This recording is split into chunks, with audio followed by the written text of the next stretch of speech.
So 50-50 mix of airbrush Final Gripper and this colour, brown. It doesn't really matter what brown, I just need a dark brown, and it sits in there like so. And then I get my big shit brush and I just give it a mix up.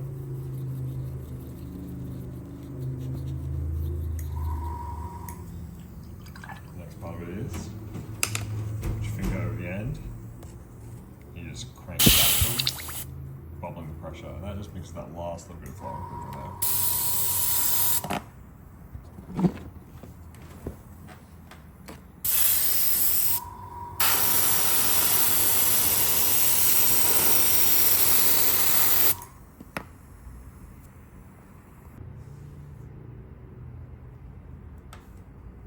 Amazing. This is what not using gloves when airbrushing is like. Some people are curious about how I clean my airbrush, so I just put a bit of water and I just get in and get around the sides and just spray the whole time. I'm pretty rebel with the pressure I use on my air compressor, usually about 40 to 50. I've just learned to use the high pressure generally, because most of the time I just thin my paints to a 50-50 mix with Final Gripper. I'm gonna try the fuck out of these.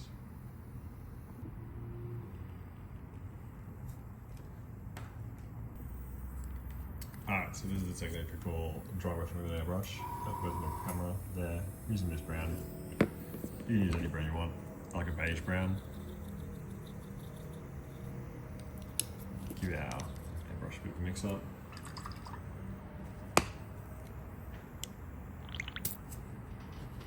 Right, so we just want to hit this on angles. Okay, so lightly down.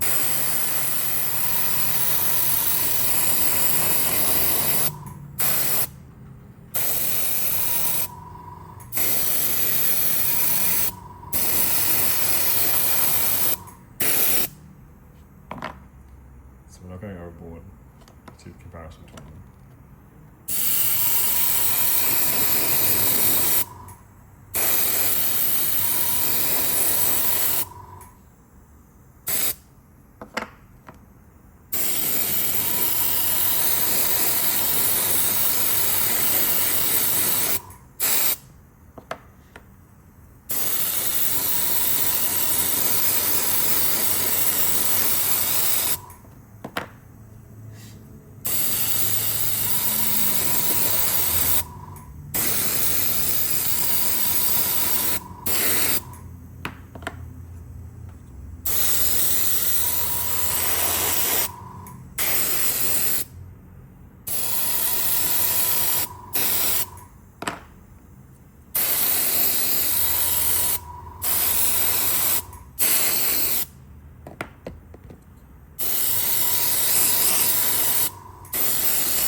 Just trying to hit angle.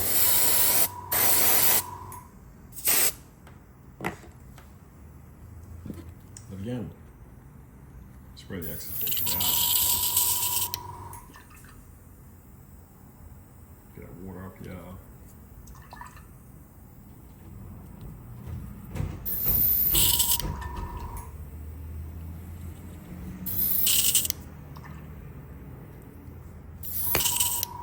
Get a few drops of airbrush powder, put in my hand over the end, and let it roll back up.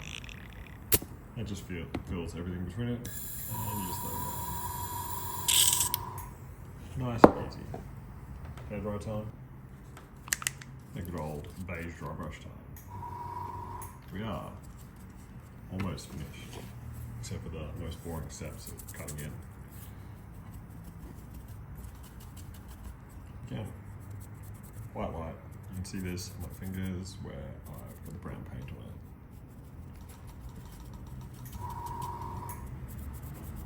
Just coming in nicely. Again.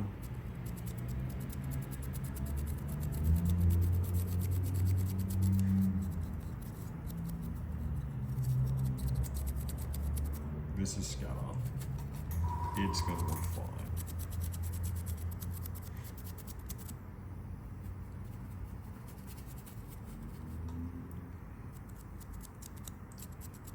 You kind of want, especially the green mat, you've got to think about your color contrasts. So on your color wheel, you're looking at your opposites of, shut that compressor up. Look at your opposites of your brown and your red. And that's kind of where it wants to sit. So if you've got a green mat, have little brown pieces of scatter and reddish roofs like I have with the other one. That green mat is going to make the table look much more interesting. So these don't have to be anything super special. Because you think about your table like one giant mini. So if you've got a bunch of green on a mat, this is the other thing. This is terrain for basically everyone to use. So these things here, little bits like that, you just snap them off and fuck them off. Those little boards there, especially with FDM, just never make it. They just break and they look like shit. That's why I printed it in black as well. So at least if it breaks, you're not going to notice.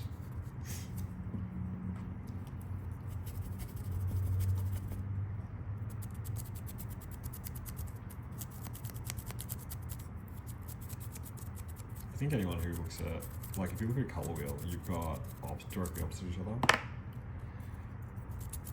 And that's generally kind of what you want to go for. Like if you're going for like modeling 101, just that basic color theory. You can download color theory apps and then you can look at triadic, complementary, like analogous colors. Like look at all these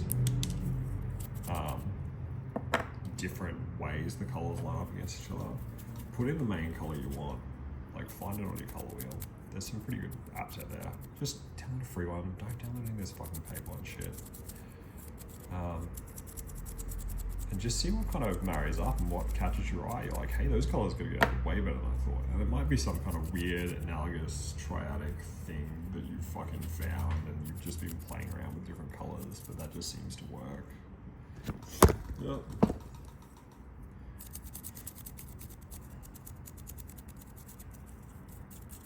But that's generally how I choose my army colors. And there's some really like obvious ones. Like if you've got blue, you know red's gonna go with it. So, and then if you have a look where your browns sit, your browns and your reds are basically all the same area. So they're just gonna offset each other nicely. So if you've got everything which is nice and blue, having some nice reddish brown bases. Again, we've got the green mat, we've got the red tops of the buildings, we've got brown bits of wood everywhere, like green make, like all the wooden buildings always look really easy. And great. It's about where we're going to be at with the scatter, and we're just going to cut in some metals. I'm just going to clean the brush off here, and just like we did with the buildings, and your brown undercoat, because I have not undercoated these little wall as well in the slightest. I've got myself dark bluish grey. I'm just going to heavily dry brush the wall because they're just these like stone walls. They don't really fit the theme of the table, but just any kind of cobblestone wall or anything. I just had these laying around and I just thought, why the fuck not use them?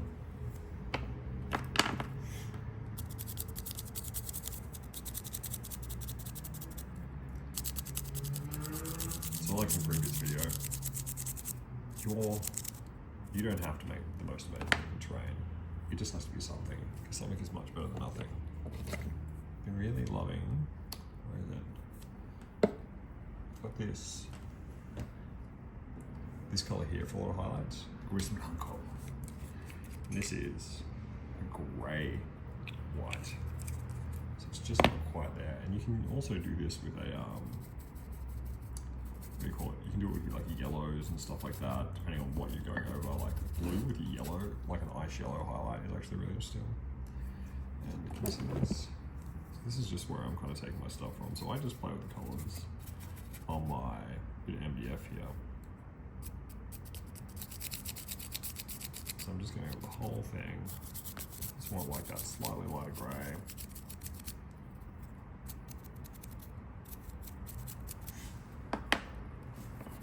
Again, you just grab your colours, mix them back and forth till you get what you want.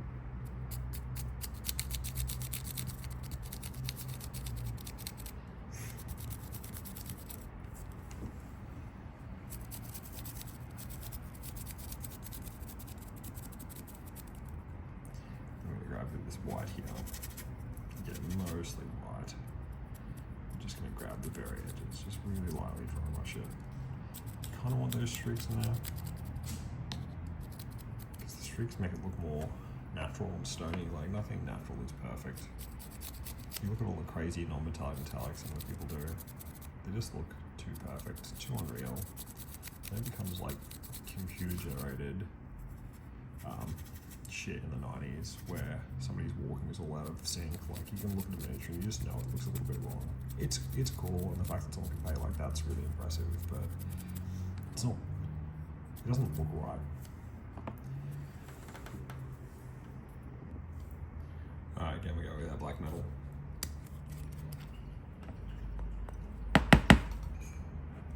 Get a big blob on your table. We are going with, oop, that brush is too nice. El Chateau brusher. A lot of metallics actually contain little flecks of metal in them. You think about it like little ninja stars, just eating your brushes. So if your brushes are nice, you're just gonna fuck your brushes real quick when you're doing any kind of metallic work. So make sure your metallic brushes are just like a bit shit than the other ones, or just be prepared to sacrifice your brush to the paint god.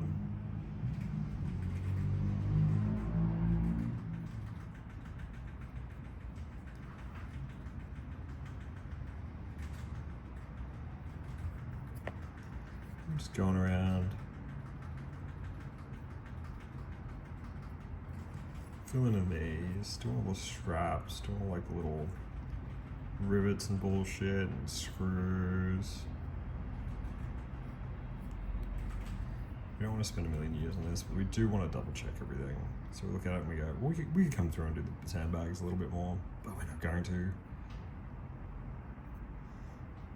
Because this is scatter, it's going to be on the table for 2 seconds.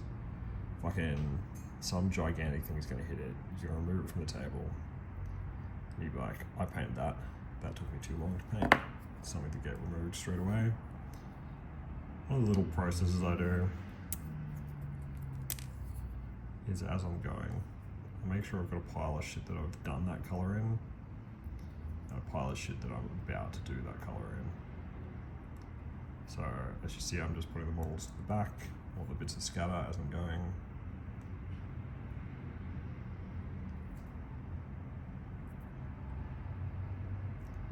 It's kind of cool, the wagon wheel comes through and there's the shaft bit and everything there.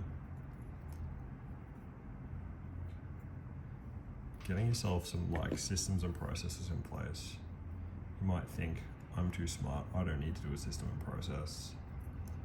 But all these little things that we do just make life that little bit easier. And when you're painting, just fucking mind-numbing shit. Where you're trying to get an army done, just having that little like thoughtless thing. Because I paint a lot while I watch TV. That's how I get through a lot of like anime series and stuff, because they're super dialogue based. They're really good to paint with, because they just talk and a lot happens. I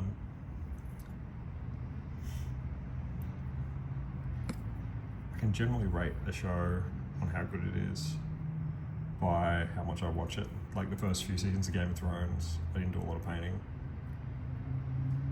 But I did a fuck ton of watching. A good show. That's all on that one.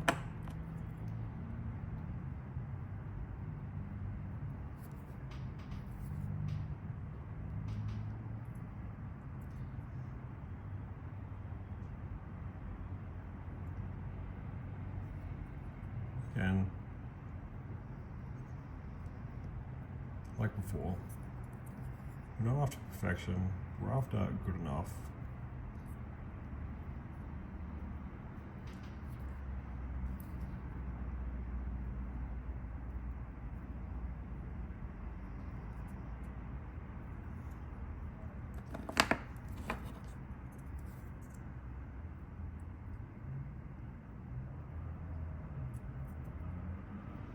As you can see, a lot of this terrain is just repeated on repeated on repeated.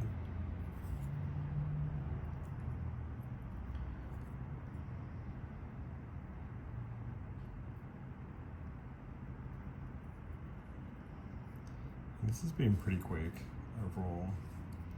Something like 20-ish minutes. And you'll get pretty much all of this done from the point when you pull it out to the point when you finish it.